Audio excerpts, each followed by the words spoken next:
नमस्कार, बहुत स्वागत है दोस्तों। मध्य प्रदेश के सरकारी स्कूलों को लेकर यह बड़ा खुलासा है प्रदेश सरकार की तरफ से, किस प्रकार से स्कूलों को बंद किया गया है और आगे भी इस प्लानिंग पर काम जारी है। एक समय था जब हर गांव में स्कूल होता था ताकि उस गांव के जो छोटे बच्चे हैं वो स्कूल आसानी से पहुंच सके और शिक्षा पा सकें। लेकिन अगर आप सोच रहे हैं कि आगे भी ऐसा होगा तो ऐसा बिल्कुल भी नहीं है, क्योंकि अब मध्य प्रदेश सरकार 15 सालों में 49,000 स्कूलों को बंद कर चुकी है और स्कूलों को नए तरीके से यानी 5-5 किलोमीटर के दायरे में खोल रही है हायर सेकेंडरी स्कूल।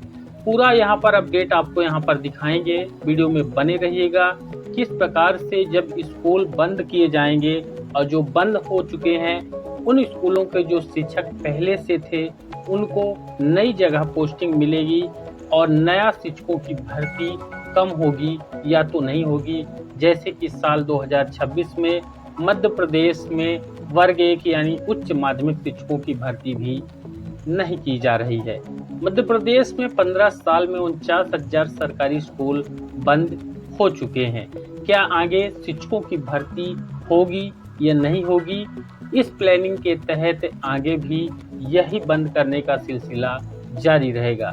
हम ऐसे ही हवा में बात नहीं कर रहे हैं, आपको पूरा अपडेट इसमें दिखाएंगे।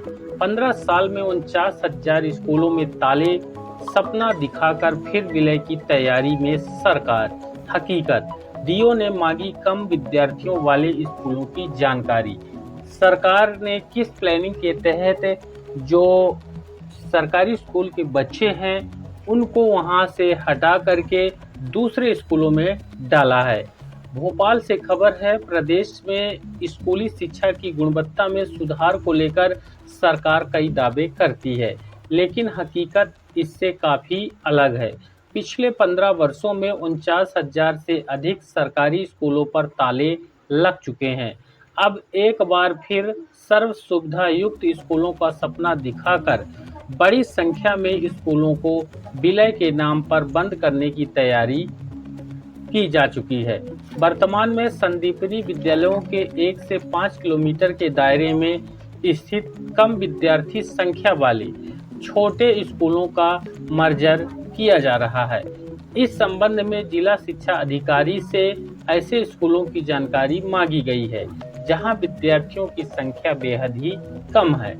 आपको बता दें कि फरवरी में विधानसभा के बजट सत्र में स्कूल शिक्षा मंत्री उदय प्रताप सिंह ने बताया कि 49,477 स्कूलों को एक साला एक परिसर योजना के तहत एकीकृत कर दिया गया है, यानी छोटे स्कूलों को वहां से बंद करके हायर सेकेंडरी स्कूलों में मर्ज कर दिया गया है, यानी छोटे स्कूल बंद हो गए। इसके अलावा शिक्षकों की भी चिंताजनक स्थिति बनी हुई है। स्वीकृत 2,89,005 पदों में से 1,15,678 पद रिक्त पड़े हुए हैं, जो कुल स्वीकृत पदों का लगभग 40% है। वहीं 1968 स्कूलों में केवल एक शिक्षक हैं, जिसमें 46,417 स्कूलों में मात्र 2-2 शिक्षक पदस्थ हैं। जबकि विषय कितने होते हैं, प्राइमरी में 4 विषय और जो माध्यमिक स्कूलें हैं उनमें 6 विषय पढ़ाता जाता है, लेकिन शिक्षक 2 हैं, यानी 2 विषयों की पढ़ाई हो रही है। प्रदेश में 7,000 स्कूल अभी बंद हुए हैं। केंद्र सरकार के द्वारा संसद में प्रस्तुत किए गए आंकड़ों के अनुसार वर्ष 2020-21 से 2024-25 के बीच पूरे देश में 18,000 से ज़्यादा स्कूल बंद किए गए हैं, जबकि मध्य प्रदेश में करीब 7,000 स्कूल बंद किए गए हैं।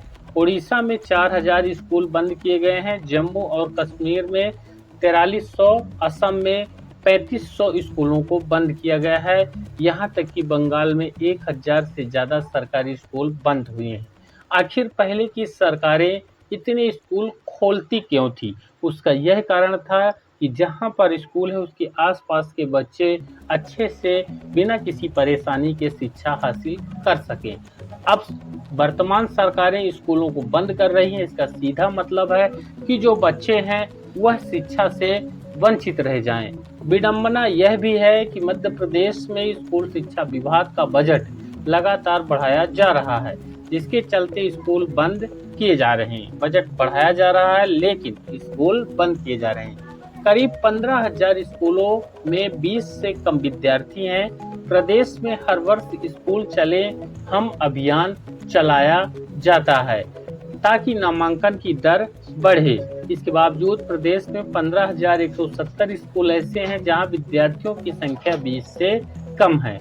इन स्कूलों में अतिशेष शिक्षकों को पदस्थ नहीं करने की तैयारी है, यानी इन शिक्षकों को यहाँ पर पदस्थ नहीं किया जाएगा। इनके स्कूलों के बच्चों को ही यहाँ से हटा दिया जाएगा और जो शिक्षक वहाँ पर हैं उन शिक्षकों को अन्य स्कूलों में अतिशेष दिखा के मर्ज कर दिया जाएगा।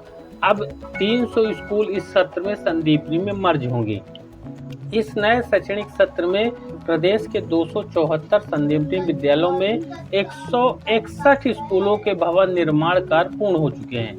इनमें से 97 स्कूल नए भवनों में स्थानांतरित किए जा चुके हैं, जबकि 64 स्कूलों के भवनों का लोकार्पण अभी शेष है।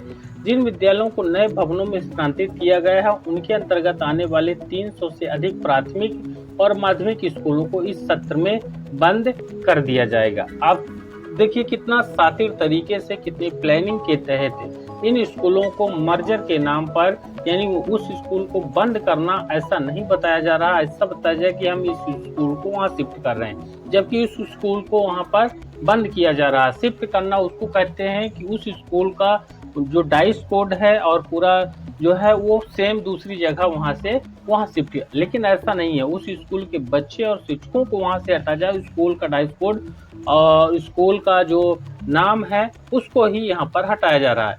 यहाँ पर आप देखेंगे कि 1,15,678 शिक्षकों के पद अभी रिक्त हैं, जबकि मध्य प्रदेश में इसी मार्जर के कारण वर्ग 1 यानी उच्च माध्यमिक शिक्षकों की भर्ती साल 2026 में नहीं निकाली गई सरकार के द्वारा, ईएसबी के द्वारा। अब शिक्षक तो इनको चाहिए 1,15,678, लेकिन बजट बढ़ाएंगे, शिक्षकों की भर्ती नहीं करेंगे। 1968 स्कूलों में एकमात्र शिक्षक मौजूद है। कितनी विडंबना है कि पहले की सरकारें स्कूलों पर कितना ध्यान देती थी, तभी तो इतने सारे स्कूल खुले हैं और वर्तमान सरकारें स्कूलों को बंद कर रही हैं। 46,417 में केवल 2 शिक्षक पढ़ा रहे हैं, जबकि विषय होते हैं 6 और इन 6 विषयों में से 2 शिक्षक यानी 4 विषय बच्चे पढ़ ही नहीं रहे हैं, या तो उन्हीं शिक्षकों से केवल और केवल काम चलाया जा रहा है। जबकि जो शिक्षकों की भर्ती होती है माध्यमिक स्तर में, तो उन विषय वाइज शिक्षकों की भर्ती होती है जिस विषय से जिनका स्नातक रहता है। अब यहाँ पर एक आंकड़ा आप देखिएगा कि छिंदवाड़ा में 1525, बैतूल में 1461, रीवा में 1438, सागर में 1423, पन्ना में 1389, बालाघाट में 1368, राजगढ़ में 1338, विदिशा में 1332, सीधी में 1296, भिंड में 1227।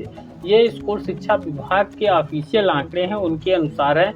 इन स्कूलों को यहाँ पर विलय किया गया है, यानी प्राइमरी मिडिल स्कूल जो है बंद करके स्कूलों को विलय किया गया है संदीपनी विद्यालय करके, जो कि 5-5 किलोमीटर के अंतर में होंगे। दूरी एक्यूरेट नहीं है। जिस प्रकार से आज के समय में टोल जो लगता है हाईवे पर, नेशनल हाईवे पर, तो उन टोल की जो दूरी होती है वो भी फिक्स नहीं होती है। कब कहाँ किस कंपनी का टोल लग जाए, सरकार की तरफ से लगवा दिया जाए और वसूली हो, उसी तरह इनका भी यहाँ पर है। इस बारे में अपनी राय बताइएगा, स्कूलों को बंद करना सही है कि नहीं। वीडियो को लाइक और शेयर करके हमारे चैनल को सपोर्ट करिए, सब्सक्राइब करके। धन्यवाद।